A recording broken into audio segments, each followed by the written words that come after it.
Quinn Youth Group here. I've been in the youth group for like 20 years. We never left. Literally 20 years I've been in the youth group. That's okay. They're still it's okay. Anyway, go ahead. Yeah. We wouldn't go tell us. I'm Emily. I'm Adam's wife, obviously. I'm 31. I went to Ayrton Junior Probably. I'm a year younger than Adam, so I graduated in 2013. Who can make the loudest noise, Ayrton or GW Long? Let's hear Ayrton. Alright, what about GW Long? I like it. Alright, Carol. I grew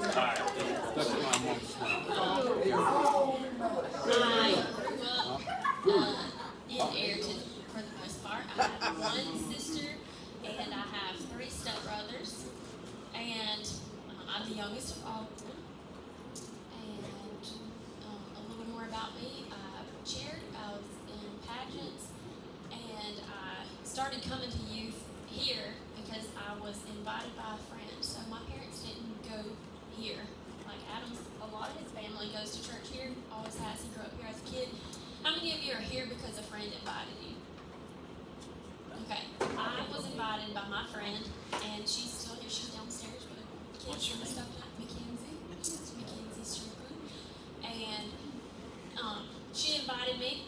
I was 15 at the time, and it was summer games.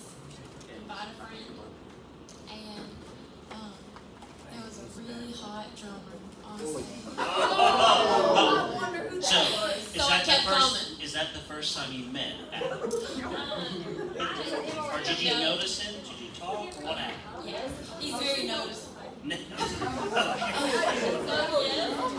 Okay, so I kept coming back. Eventually, I got saved and kept coming for the right reasons. Praise the Lord. Praise That's a the good. Lord. That's a good thing. You don't come because of the person. You come because of the I Lord. dated her best friend first. That's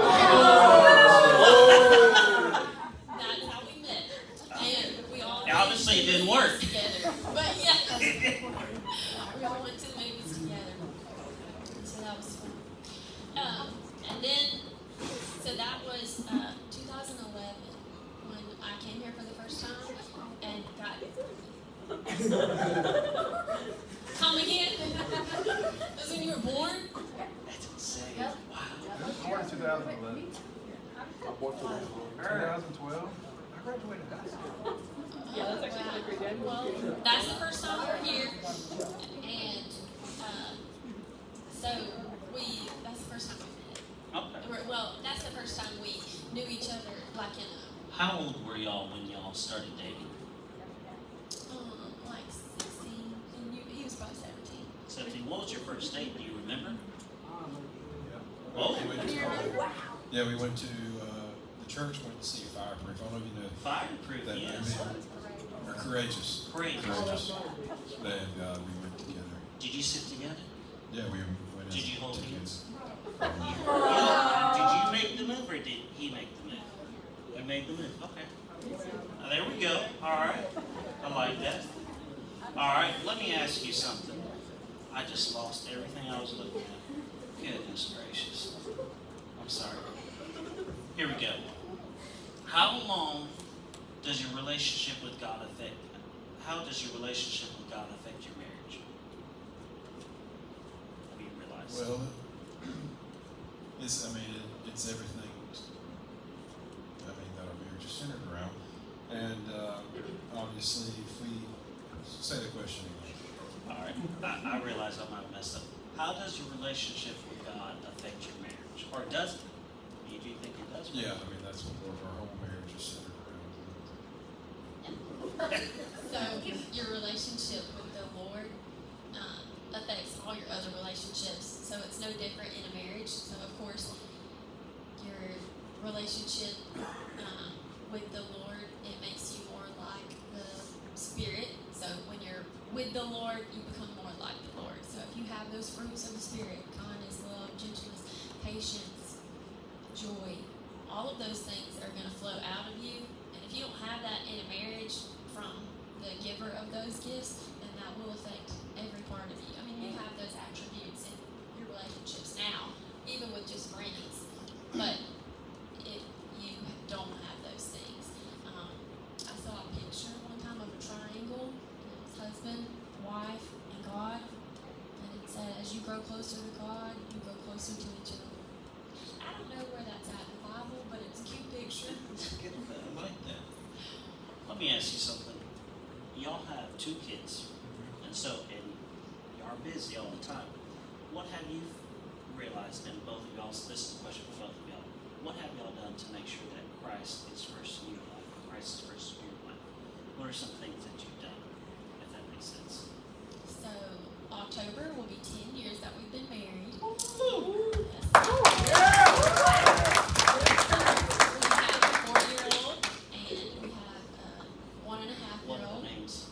Maverick is almost 4, and Eden is 1.5. And we waited 6 years until we decided to start a family. And each stage of our marriage over the past 10 years has looked different with our relationship with each other, our relationship with the Lord, and how you balance priorities with that. For me, just like it was in high school, it kind of fluctuated. When you're in a busy season, like you don't plug in like you should sometimes. Motherhood, same way. So some things that keep us steady in a relationship is we pray together. We keep each other on track about our being in the Word. Sometimes that, for me, that takes getting up before the kids. Sometimes. Adam, what do you do? Well, in the morning times, I get up early to go to work. What time?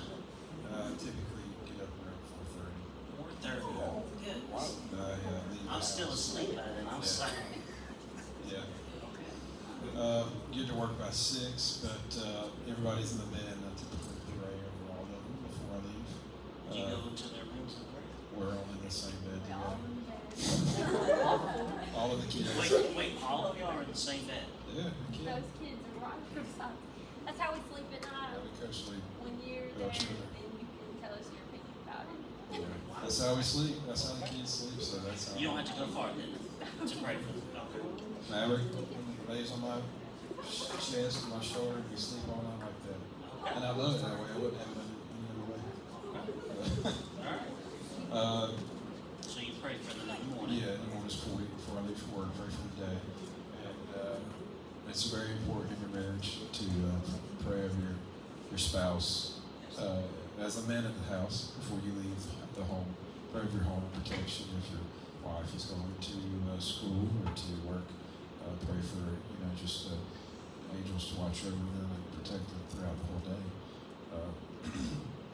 Anyway. Gotcha. Does anybody have a question at this time? Anybody? We have a microphone. I'm going to go to the next, but I wanted to be fair. Do you have a question, Kate? Angel, do you have a question? She's got the microphone. He didn't have a question, but he got shy. Can you let Tristan ask a question? Go ahead, Tristan. Oh, no. It's not. Go ahead.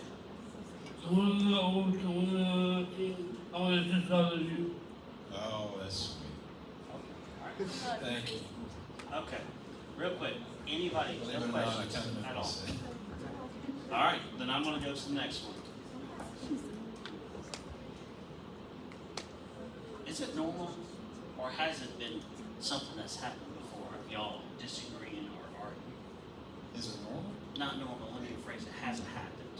And what do you do when it does happen? When we disagree? Yeah. It happens a lot. Happens a lot. And what do you do? We, no, we disagree a lot. Okay. And it would be weird if you never had a disagreement with your spouse. It would be very weird. I mean, you have your man and wife. You're different. You're going to have differences as a man and as a woman. But we always never go to bed mad, Okay. even though we have probably done that before, but you're not supposed to. I went to the sun down. We don't go to bed mad, but sometimes we wake up mad. Is that a thing? Sometimes you're like, we put that away. Even when your relationships right now, you're like, I put it away. Then you still wake up about it. Well, so that was an issue for a little while with me. Him forgets about it.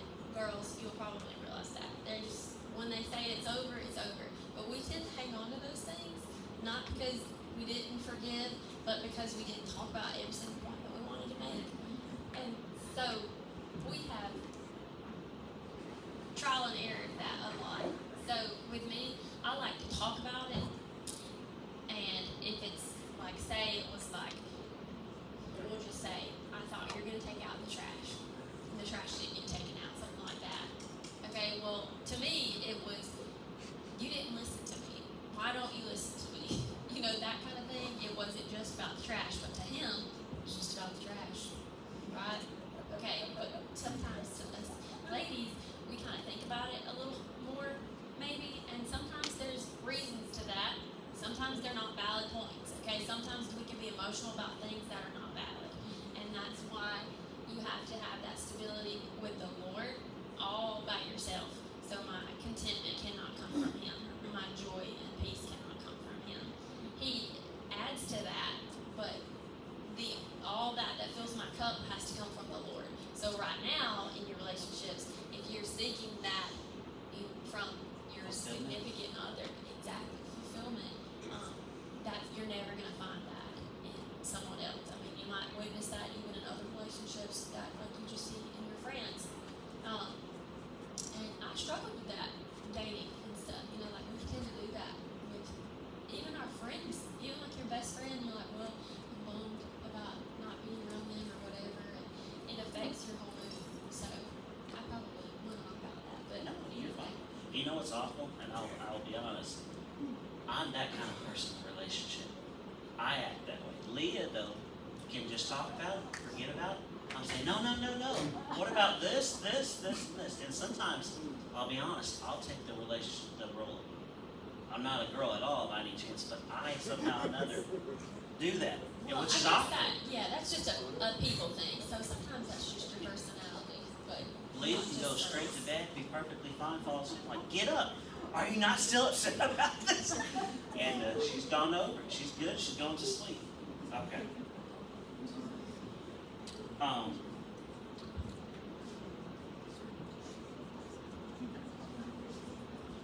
Can two people love each other and still realize they aren't for each other?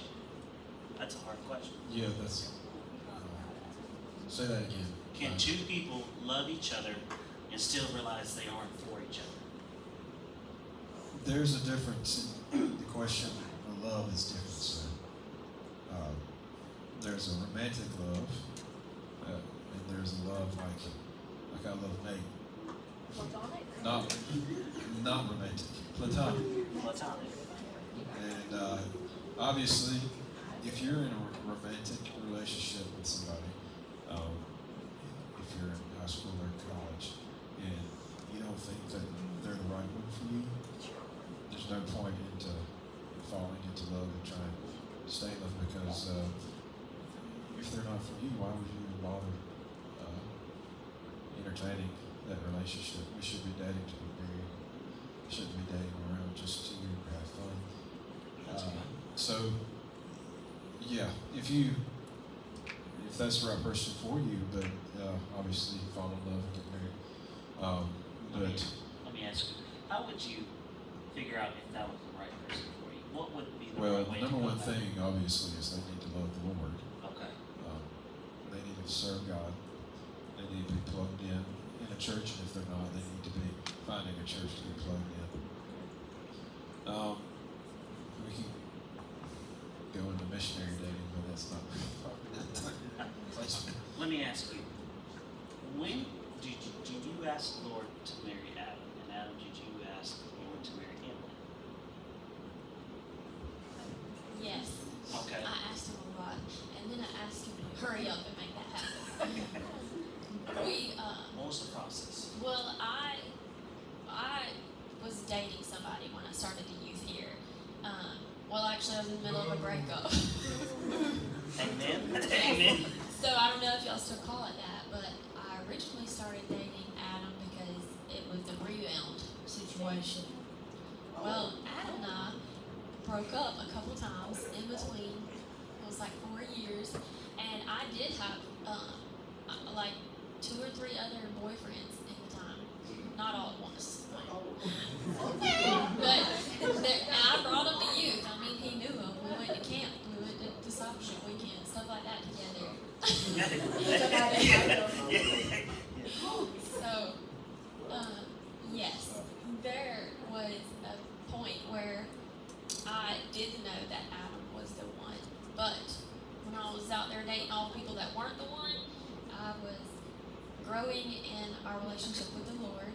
Okay, so when I came here at 15, I'd been in church my whole life, but I had not been. I came here and kept coming here because my church didn't have a youth group.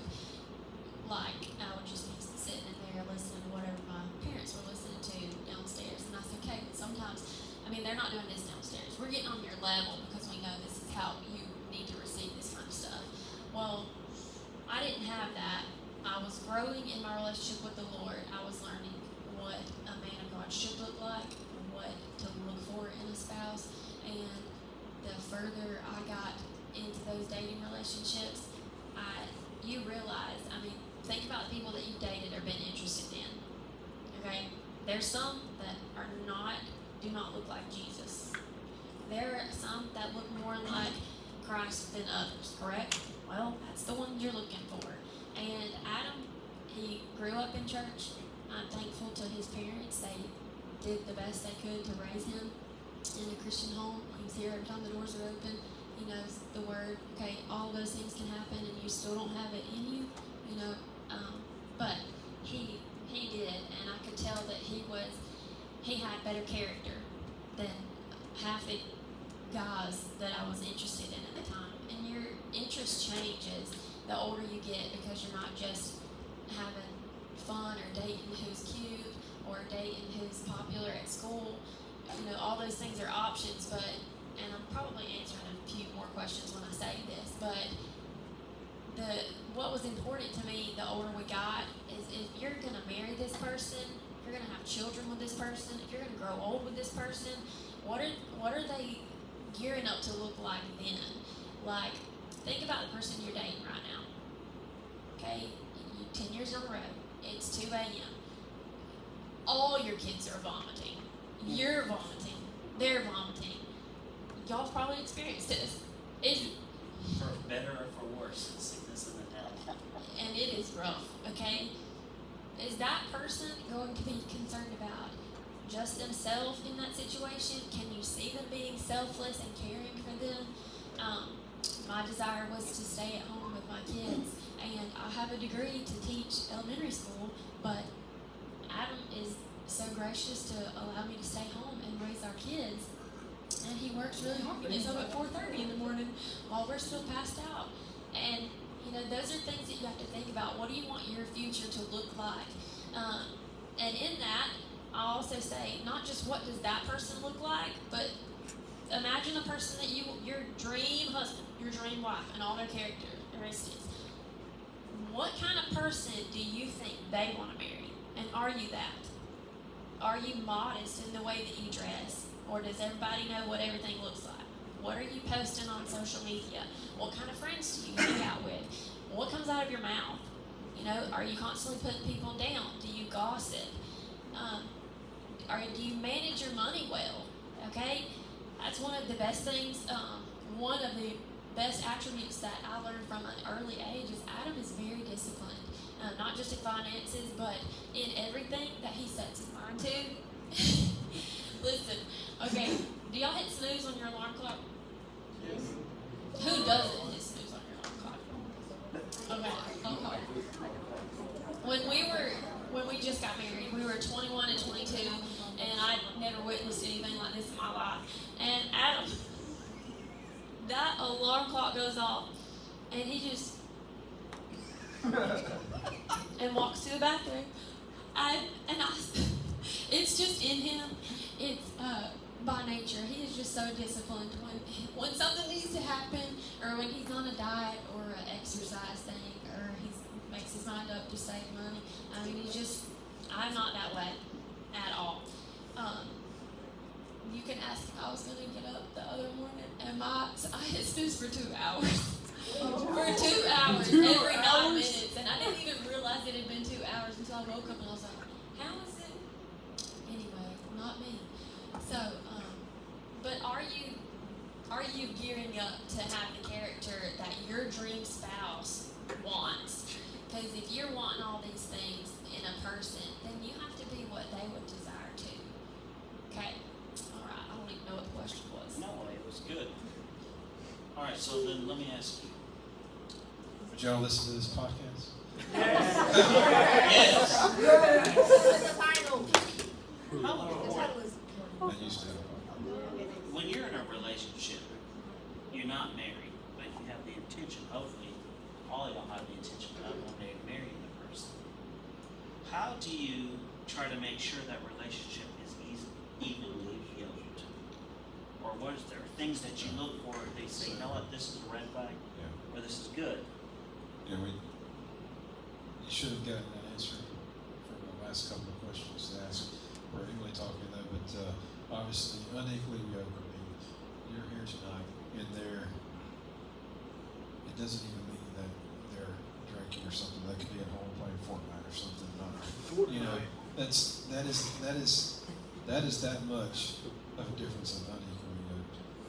He's got a point. So, If you're a significant other, go ahead. if whoever you're dating, if wherever they're at, whatever they're doing, is what they're going to be doing right now.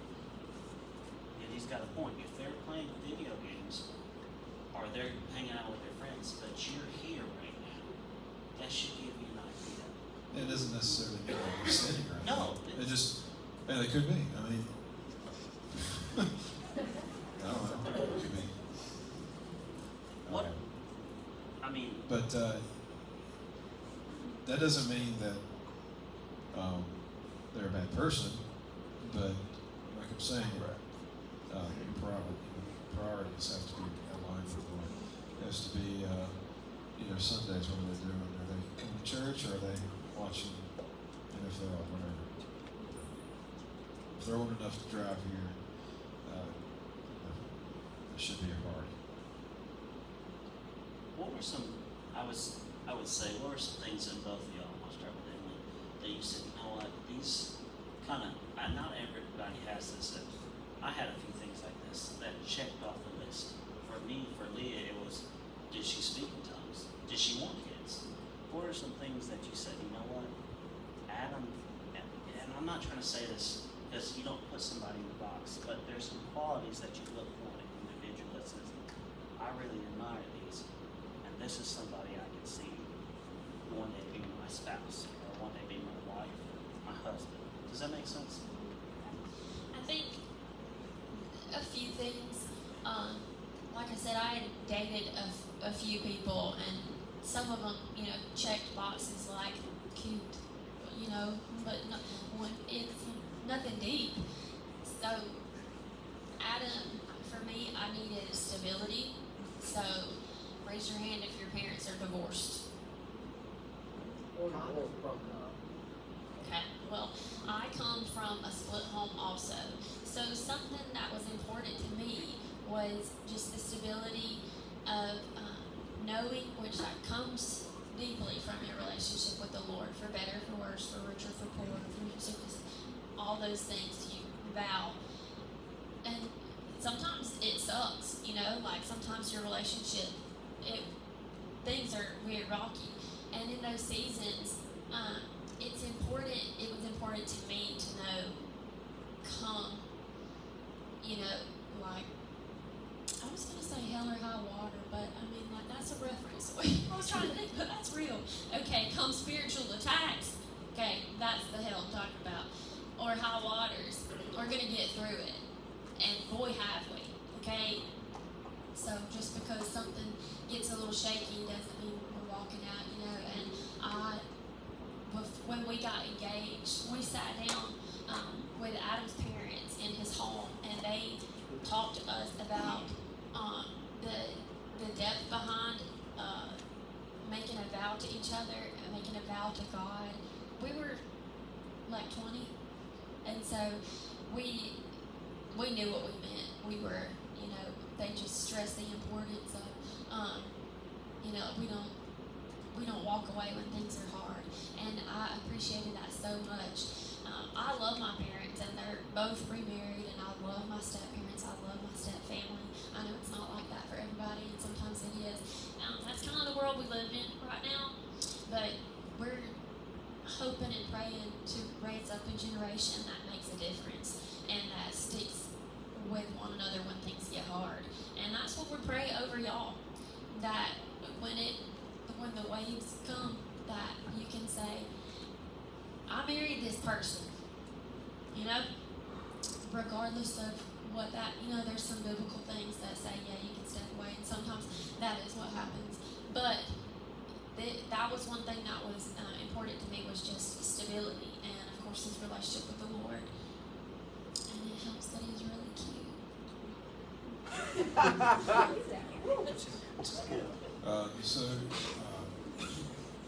Girls, pay attention to the way that your boyfriend or the guy you're talking to speaks to his parents, to his mother. If he talks back to her and is very disrespectful, then you flash forward 5-10 years of your marriage, and he's going to be verbally abusive towards you. Also, same thing goes for guys with the way that your girlfriend or whoever you're talking to is speaking to her parents as well. Just because you hear abuse and you always think it's the guy, but it can be both ways. Not that we've had that; it's not like that with us. But just you get my point. That's important to look out for as well. We can move on to the next question. Does anybody at this time have a question? I'd love for somebody to ask a question. Anybody, come on. Anybody. Skeeter has a question. Skeeter. Skeeter has a question. Actually, I remember the question. I saw the question. I didn't see the question. I was told what the question is. You want me to ask it? Yeah. Okay. It was Skeeter asked, "How do you talk to girls?"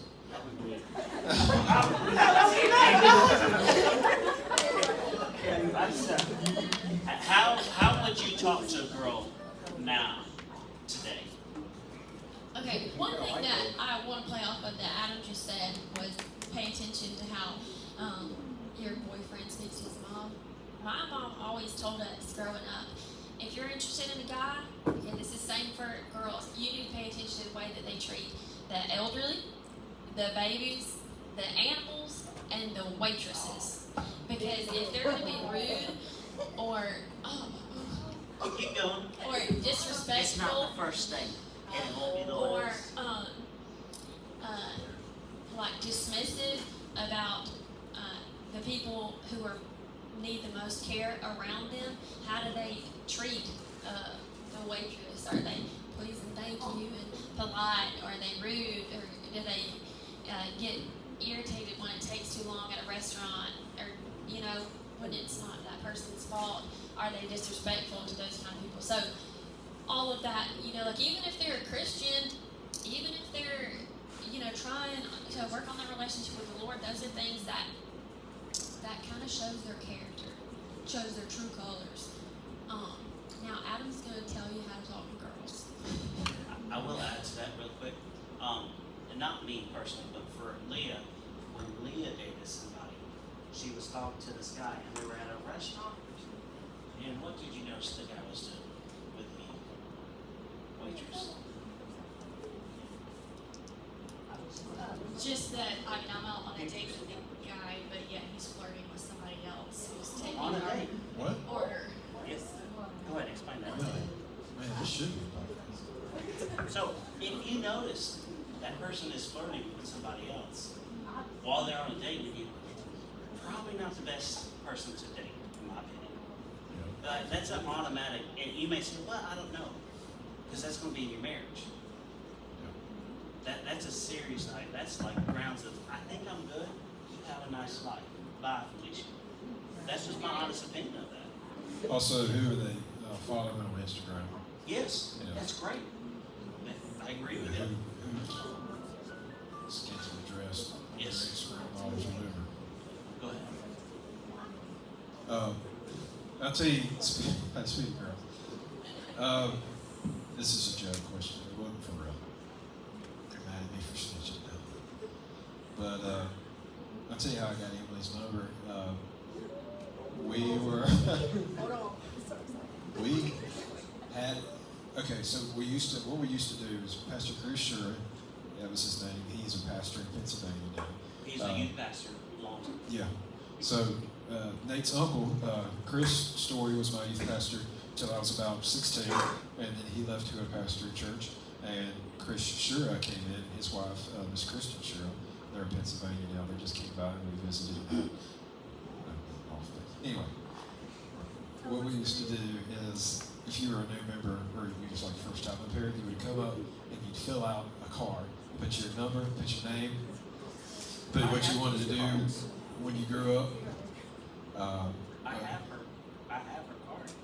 Well, that's funny because I snuck into Pastor Chris's office and I got her number from the card. Somebody write that down.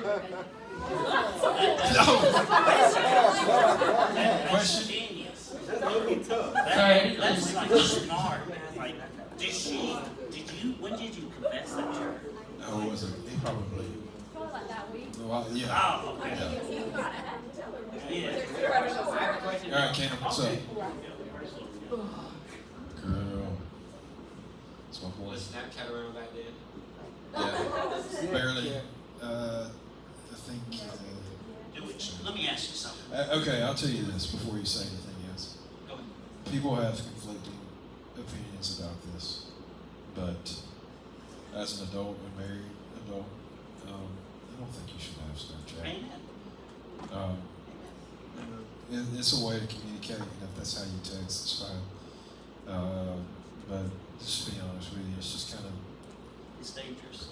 It uncouth. could be dangerous. And it could be, yeah. I don't have it. I used to delete it. We used to have to talk to each other. That's how we dated. We would talk and we would text a little bit, and then one time when we broke up, I had like 30 missed calls in a row. I bought it. Nope, he was like a persistent widow, and I respect him. Y'all don't know that Bible story, quit laughing. Dude, Go read it. it's a good. It's a good one. I think the way that you should talk to girls and guys, it's a little similar. I've heard some questionable pickup lines from some people lately, and they were confusing and things I probably wouldn't have responded to. Think about like the easiest adult to talk to. Okay, like if you were gonna talk to them, like that's how you should kind of approach somebody that you like. Okay, like be yourself, kind of thing is what I'm saying. Don't compare yourself to the way that you think other people are pursuing that person. If they're interested in you, then they'll be interested in you, and if they're not, you just gotta move on. Okay, then it wasn't for you. But don't compare yourself or say, I'll put myself out there in this way because that's what they did. I think just being genuine and forward. I say that sometimes. What I mean is be intentional. If you want to date somebody, then you need to tell them that you would like to take them on a date. Or if you like a person, then you need to make it known that you are signaling yourself out, like to them, that you're not going to be available to other people. So don't just be texting like 5 different people. If you want to talk to somebody and be intentional in a relationship with them, and you want that back, then it should just be you two trying to grow in a relationship, not just like talking to a lot of people all the time. Do y'all say that we're still talking? That we're talking? Do y'all say that? Have you ever been played before? I've been played before. I've also played somebody before. It doesn't feel too good when you get played. I'll be honest with you. It's a very humbling experience. And it's actually a really humbling experience. Just my opinion.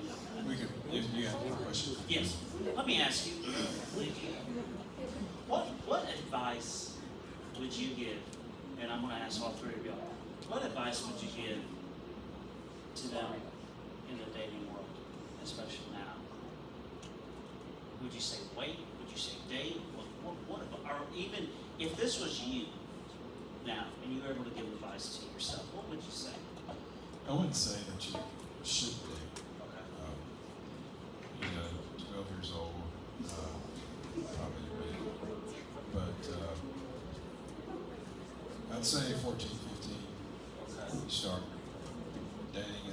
But I would say that it sounds real boomer when you say, but at that age, I would go on dates with your parents.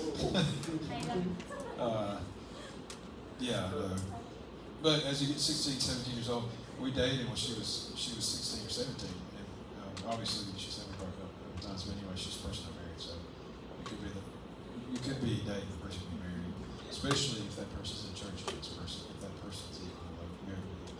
So you could be dating at 15 and it can be the person you married. Now that's not common anymore. I mean, you go to college, things happen, but it happens. So. Gotcha. And what advice would you give to the younger self? For me specifically, younger Emily, my advice would be to grow up first, because I was in a place where I didn't have the character that I needed to be a good girlfriend or a good Christian at the time. And that affects like the way that you pick who you're gonna date. So the more I grew in a relationship with the Lord right here in this youth group, I'm a product of this youth group, and that's why I'm so passionate about investing back in, because I know this is where change happens. This was where I grew in the Lord for the first time in my life that I could remember hearing the Lord speak to me, crying after a sermon, knowing that the pastor said I have a word for somebody, and it was me. And like never really had experienced stuff like that before. I needed that growth desperately to become more Christ-like, to have a different. I was kind of blinded, I guess you could say, to have my eyes open to what the Lord actually wanted for me. So how can I know what I want in somebody else? Like if I don't even know what I want for myself yet, because I mean, you like Barbies, but when you were little and you play with Barbies now, like you used to think lime green was the best color, and now it's not. Whatever. Those are very small examples, but your priorities will change. The things that you desire will change, and the Lord, especially when you grow closer to the Lord, you won't have the things that are important to you right now might not be the same things that are important to you later. So grow yourself, dig in, and ask the Lord who He called you to be, what He made you for. Like if you're dating somebody that wants to live here forever, but like maybe the Lord's calling you somewhere else. Like you can't, it wouldn't work kind of thing. So just knowing who you are before you pick somebody else. If you feel the call to go to the mission field, if you feel the call to become a pastor, and the person you're dating is like totally not feeling that way, then it's probably not the person for you. It's going to be, they can tell you better than anybody. Even if they're cute. So how are you going to marry this person if you're called to the mission field to Africa and they want to stay here? And that's not how things work. If you want to be a pastor and they're not willing to be a pastor's wife or husband, then that's not okay either. Is there anything you would add? Last question. Can I answer the question? I would tell myself as a teenager, I was very well grounded in the Lord, but I feel like my later teen years was when my faith was tested. The knowledge and everything that you know, your standards, your boundaries, your things that matter to you now, hold on to them throughout your waiting time until you get married. Whether you're dating, you're single, engaged, until you have that ring you said I do, hold it the whole time. A second thing I would say is just because someone claims to be a Christian does not mean that they are the right one for you, nor does it mean that they actually have the same mindset as you, like your standards and things like that. I dated all Christians my whole life. However, the level that some people might have been could have been questionable. So just kind of have that in mind.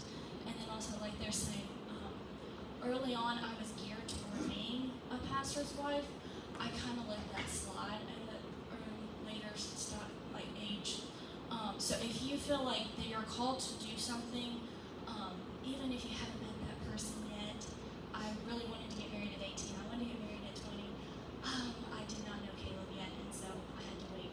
But through that time, it was definitely worth the wait for the right one. Before we finish, I want to say that you have a question.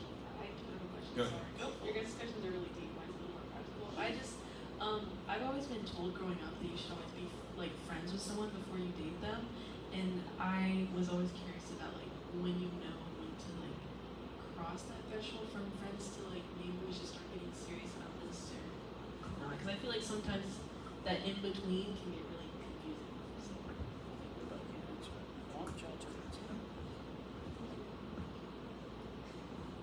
Sorry, that's a hard question. You ever friends with this guys? Yeah, were you friends with? I was not just friends with guys. I either wanted to date them or like we just shoot hoops. Like I would knock you out. So it was just one of them. I think maybe like in a friend group, like if you know them as a friend, like a lot of you in this youth group are friends, like that kind of, I know them from a distance. I know the people they hang out with. I've seen them in certain situations. Like I know, I kind of know their character based on how they acted when we went out of town with the church. You know, that kind of thing. Like that, but I feel like sometimes people use that as an excuse. Like, well, I'm still getting to know them. Like, if you know them, you're still learning that person when you're dating them. And breaking up is hard. It's hard to be broken up with. It's hard to break up with somebody. So I feel like some people get stuck in that they don't want to date because they don't want to break up kind of thing. But I know people that are just a little bit younger than us that are still just friends. And I mean, does it make sense to you? In their 20s, they I'll have a explain job. this. When I saw Leah, I didn't say, I'd like to just be friends with her. I saw her and said, I think I'd like to marry that girl. Oh, yeah. Amen. Within the first couple of days.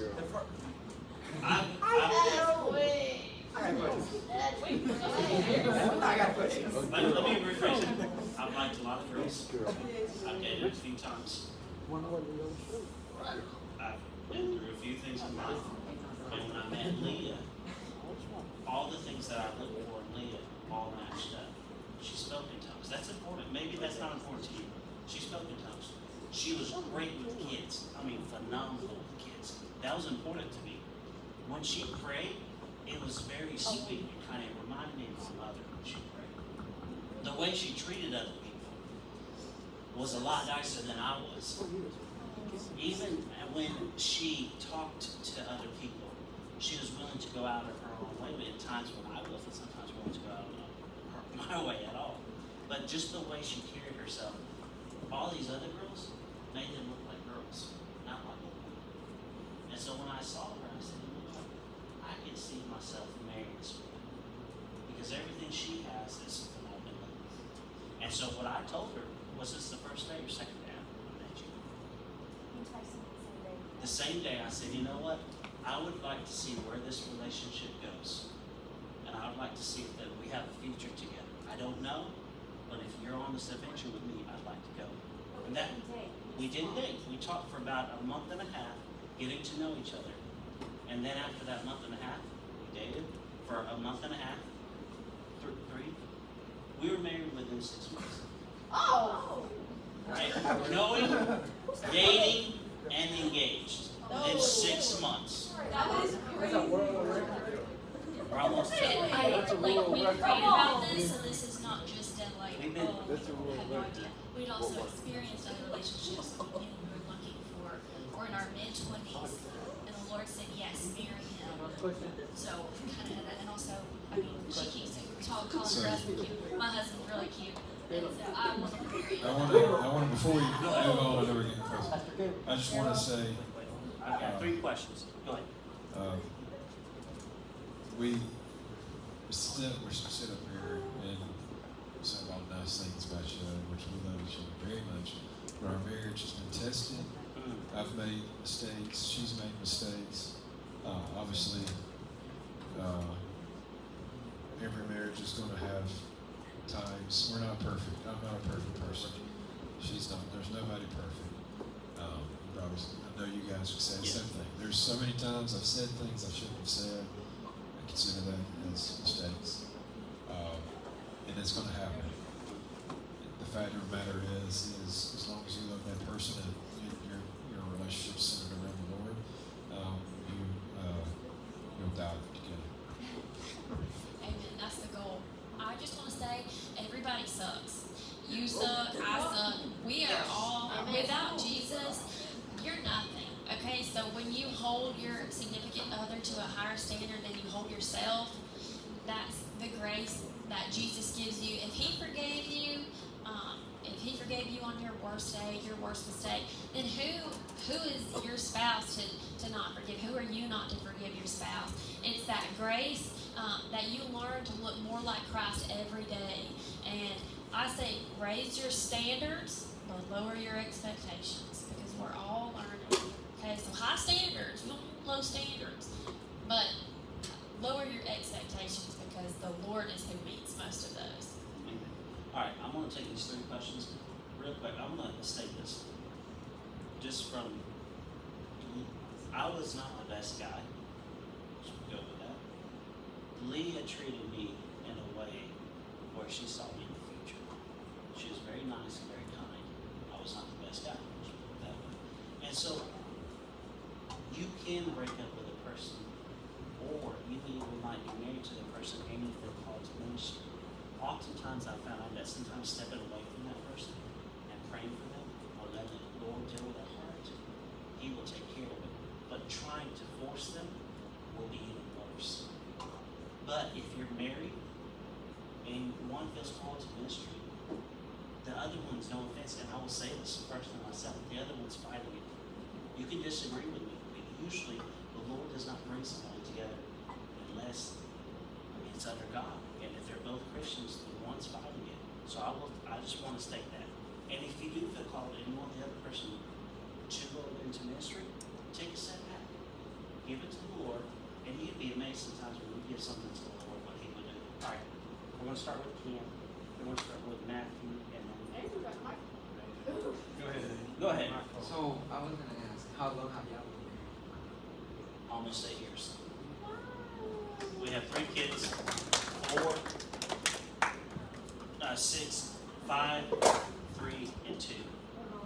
And we're going to have more, and we'd like to adopt. Kaden asked why 6 months? Why 6 months? Yeah. It could have been a year. It could have been 2 years. Honestly, it could have been 4 years. But the time that the Lord had for it, it was 6 months. And it seemed like a lot. If you told me at 20 years old, hey, in 6 months, you're going to marry somebody, like, absolutely not. That's way too short. That's not going to happen. But some people I've seen be 5 years. Some people I've seen be 10 years. And I will tell you this right off the bat.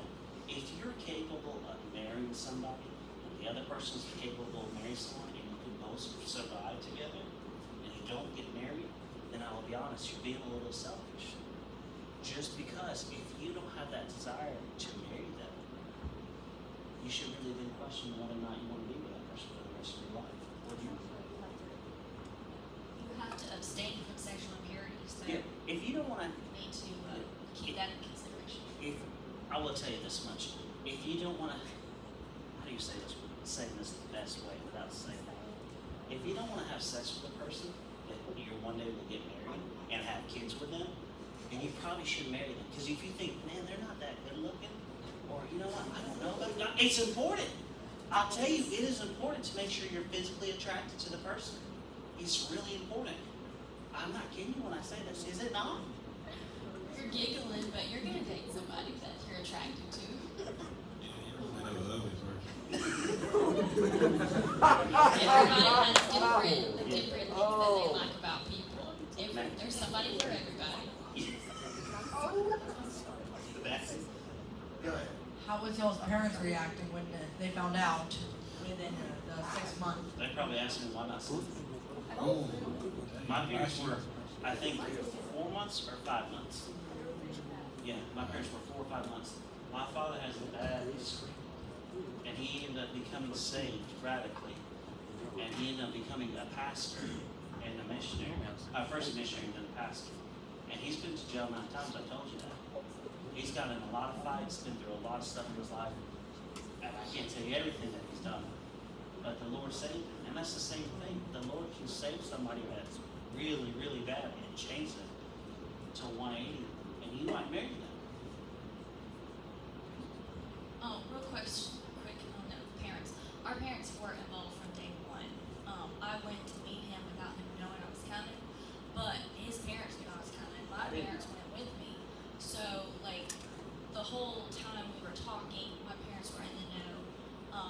He would come over to my house. We did a lot of group activities together. It wasn't just one-on-one all the time either. And so, when you're, having input from your parents who are wise to be like, yeah, I like this, or how are you, help you talk through the situation. That's really important. So it wasn't really a shock for anybody through that. So like you said you like a lot of girls. Well, this is for both y'all. How did you know like Miss Lee was on? How did you know Miss Lee was on? I don't know what you.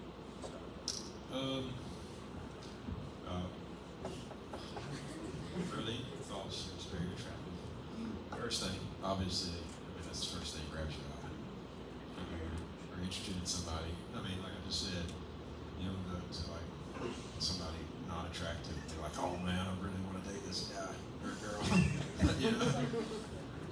It's funny, but literally, you want to date somebody you're attracted to. So that,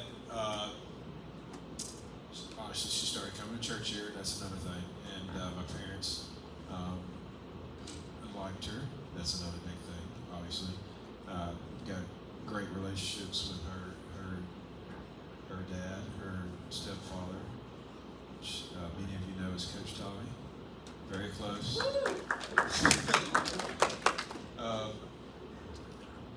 So, One thing is, if we would have dated and they would not have liked me, obviously that's a no-go, or vice versa. Anyway, personality, she's funny. She's fun.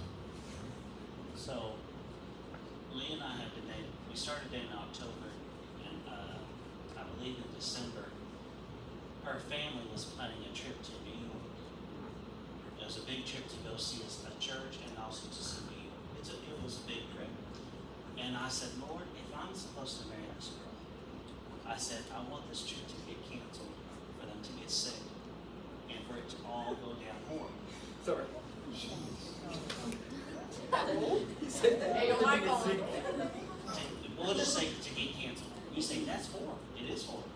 I said, because I don't want to live the rest of my life with somebody, because I don't believe in divorce. I don't want to live my whole life with somebody that the Lord did not have intent. I don't believe there is a special somebody, but I do believe that the Lord does have somebody. And it depends on whether or not you want to live with it. And so I said, I give this to you now. And it's called a Gideon's fleece. That's what it's called. It's something you put out to see whether or not it happens. And so I remember I did that, and she called me within a couple of days, and told me, hey, my parents are looking at the the tickets. Oh, we're all getting our bags packed. We're going to buy them. We're going to go up there, do all these things. And I remember thinking to myself, man, I really like this girl. This girl's cute. I promised the Lord that I'd break up with her if she went on the trip. And I thought to myself, well, you know what? And this was Satan. This wasn't God. I thought, you know what? I really didn't make that promise to God. That was just me thinking. And that was my honest thought. I'm not going to keep that promise to God. And I thought about that for about a day, and I felt convicted. I said, how am I to make a promise to God and then go against it? I mean, it really shook me to my core, because if I can't be honest and promise God and keep my word, then how can I be honest to a woman that I'm going to marry one day? And so she calls me, and We were going to Times Square Church to hear Pastor Carter Conlon, and he wasn't going to be there that day. And so we decided, I guess it was the Lord who helped my family decide we were not going to go. So I called him. your sister got pregnant, then your other sister got sick. Yeah, we had multiple situations that then happened, so we refrained, and I've not been to New York City besides an airplane. So one day. And it sounds silly, but you do have to throw out the option of, Lord, if this person is the person I'm supposed to marry, will you tell me? Or do you think God's going to tell you about that person? If He's going to tell you, then you're not going to think about it. It's serious. I mean, there is no second option. There's no second option for God. This is it. Make it work. We had it used to be called Break Your Fall for fall break in the youth group, and we went on a trip, and we went, Adam came, I was dating someone at the time, and he came, and I knew that I was supposed to break up with him because I asked the Lord also, and I said, if I'm supposed to break up with this person, the next car I pass will be red.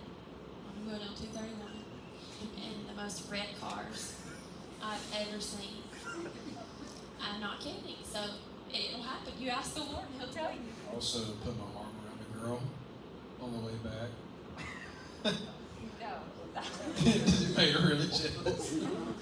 No, we were on a beach trip, and my mom was scrolling Instagram and said, Adam went on a date. Look at her. She's cute. And I could not get back to Dale County fast enough. And yeah, that made me mad. And that made me realize, okay, he's lying. That's aggressive. That's how you want your spouse to think about you.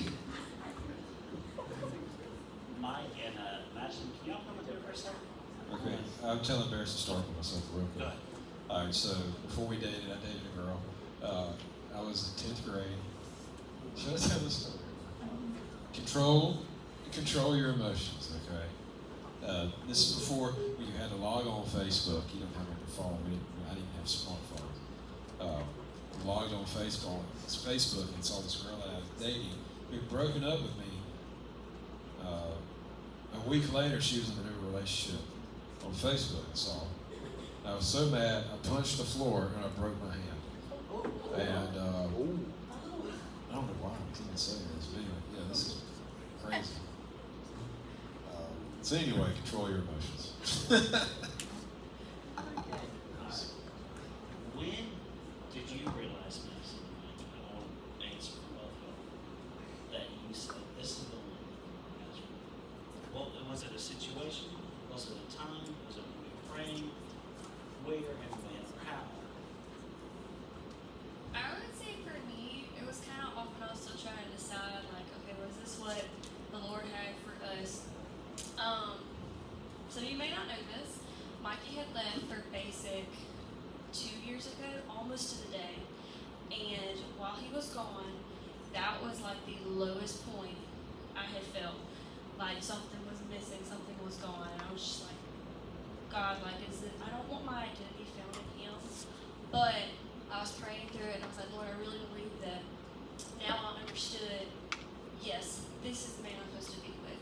Being apart, it wasn't like he was a safety net, but like my person was gone. I didn't have him close by. We also weren't able to talk, so it was like 6 weeks of waiting for a letter to come in the mail. At that point, I really knew, like, when he gets home, and we even talked about it in our letters, like, when you get home, when you graduate, when we get all this settled, we're gonna make this official, be able to get married. So that was the point for me.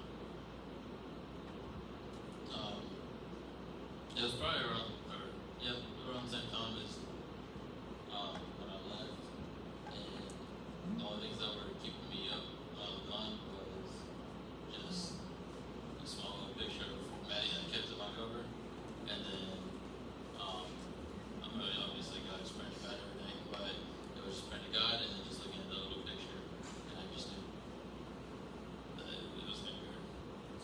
Is there any more questions? Any questions? Roxanne? Can I actually ask I'm you sorry. something? I'm so sorry. You have the I mic. shouldn't raise my hand. I'm sorry. Go ahead.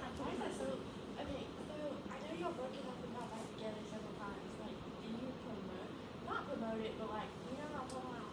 I'm gonna ask, no, okay. So, like, Like, is that, is it okay in certain situations or no? Like, I don't know, bro. For me, it It was, depends on for the me, reason. Yeah.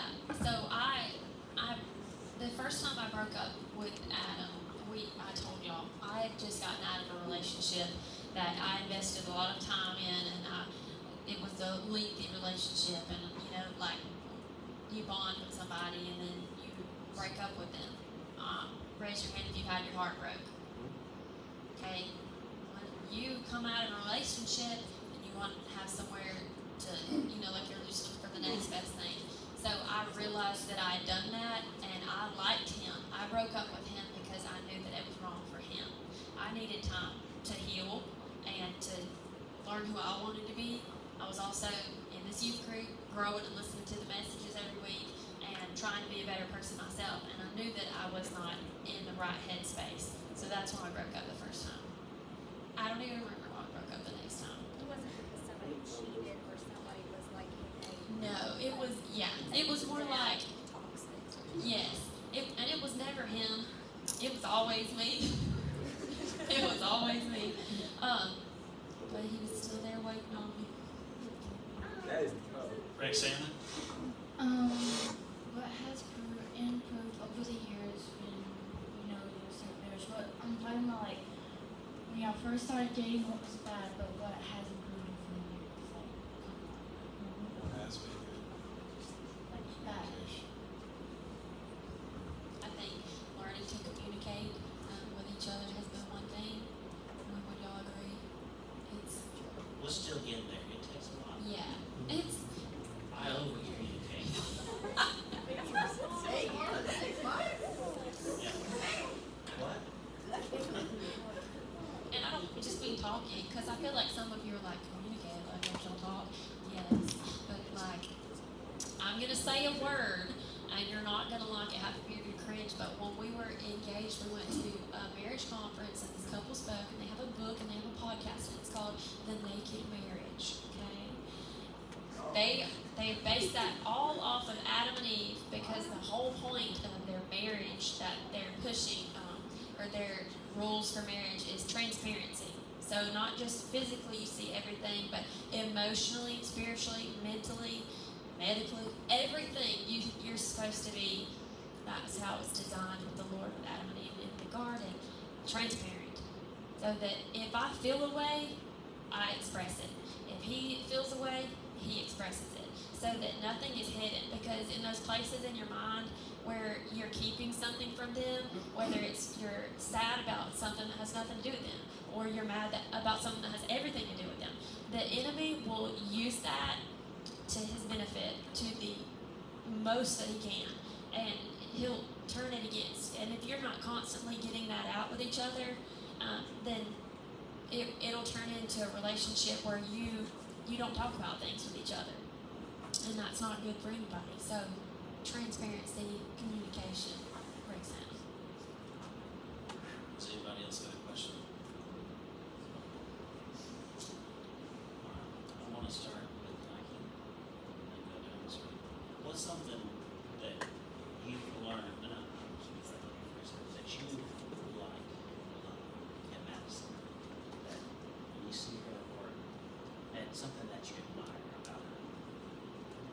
physical, it can be spiritual, it can be whatever you want it to be. And you can, I mean, you're married. So, The one thing that popped out from Maddie was just her. She knew who she was in the Lord, and that really like solidified it because out of all of like comparing her to other girls, like she definitely like stood out in her relationship with the Lord compared to anybody else. So I was like, what I admire most. Okay, mine is not very spiritual at all. But Mike, I will never forget. The very first time I met him, I think it was one of his brothers and one of his sisters. And you weren't there. Sorry, lady was there. It was at Deeper, and it was right at the tail end of COVID, so hardly anybody was there. But when we got there, we hadn't even met anybody from the youth group yet. But I knew where Mikey was because he was goofing off the entire trip, constantly making jokes, constantly making everybody laugh, and I love that. I love to laugh. I'm a very loud laugher. If you don't know me, if you do, you definitely know that about me. Love to laugh, love to make jokes, and he has always been such a jokester, and every time we're in a group, he's always making everybody laugh, and I have always loved that about him, especially when I'm having a bad day. Somehow he's going to make me start laughing whether I want to or not, but I've always really loved that about him. Well, I'm gonna say physically because I obviously saw a picture of him before I ever met him. So that's what stood out to me, number one. After getting to know him after a short period of time. Number two was his values were when they were so high. Also, I had a personal conviction of not having tattoos, and really hard to find somebody who didn't have tattoos and who didn't drink alcohol. almost got a full sleeve tattoo. I'm talking about a full sleeve tattoo. Sorry, it was just a Before I met her, personal right conviction. before I met her, I was convinced I of it. told him if he wants to get one now, like that's up to him. But and someone not to drink. I did not want alcohol around my kids. So I lived in a college city. There's a lot of partying and everything going around. So those two was things that really stuck out, and how well a leader. Like I wanted a guy who's going to lead. I'm a strong personality. I want to lead it sometimes, but realistically, I don't. So being a leader was something that I wanted. What's the question? What we like? Something that you admire, whether it's physical, whether it's spiritual. Okay. I think I touched a little bit on it. I love how disciplined Adam is, and he's so cute. That was so fun. He was, and he would look at me. He would be sitting on the drums, and he would just be looking at me, doing praise and worship. And then one time I was like, Adam, you're supposed to be like worshiping, but he's like, how'd you know I was looking at you? So that's how it started. Yeah, mine was definitely not spiritual. It was all about things. From the beginning. From the beginning, but I was 16 years, 17 years old, so don't do that. It's spiritual. Mine would be, I've moved over 20 times. I've moved a lot. I've been from the orphanage to wheeling our refrigerator down the street to the next house, to being in multiple countries, to states, and just a lot of moving. And something that Leah grew up with was one all her life when I first met her. And I like the stability. Moving 20 times sounds fun, but it's not. I have no desire for it. And I thought, I want to raise my kids in a place where it is stable, but when we do move, they have something to gravitate to. They're not feeling like, where are we going next? What are we going to do? Because that does for somebody's life, or my life, personally speaking. And then also, I like to go on adventures. I like to do it, not adventures crazy, because just when you get in ministry, there's not like money in ministry. So you don't do as much. But my point is, anywhere I've gone, Leah's been willing to go. So at 3 o'clock in the morning, our last day, we walked a mile to our hotel. Last day of our honeymoon. Walked walked a mile to, maybe 2 miles to the hotel because I was too cheap to drop the rental off at the airport. It was cheaper to drop it off a little further. We pushed our suitcases past the drug addicts, past the homeless, past all that stuff. Then at 3 o'clock in the morning, I said, let's go out and get a taco truck. And I had to, she was really worn out at that point. But just no matter what, every venture that I've been on, she's been willing to go. Even if it's not been the best, she's been willing.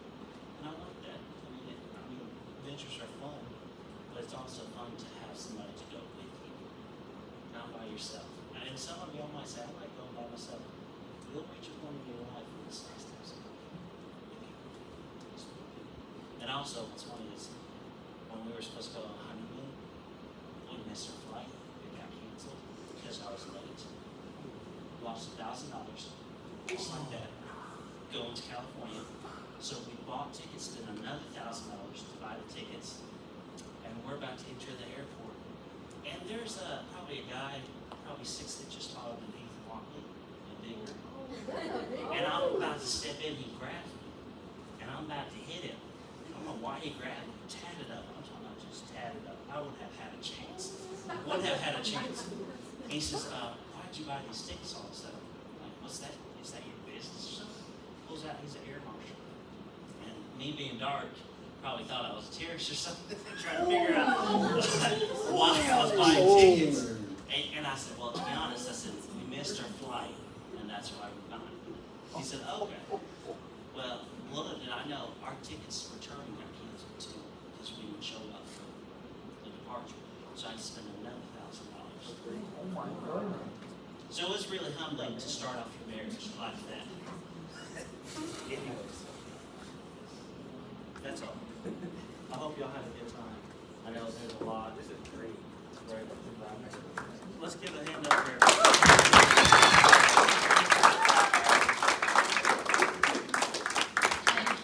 I just said, because I probably won't have a chance to address this again.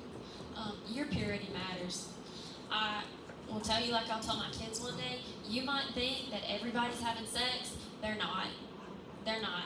And so if that's what's convicting you or pursuing you in that direction, it's not cool. And if the person that you're with thinks that it is, they've got some growing to do, okay? Stay pure and make good choices. That purity isn't just on sex level, that purity is on the whole entire spectrum.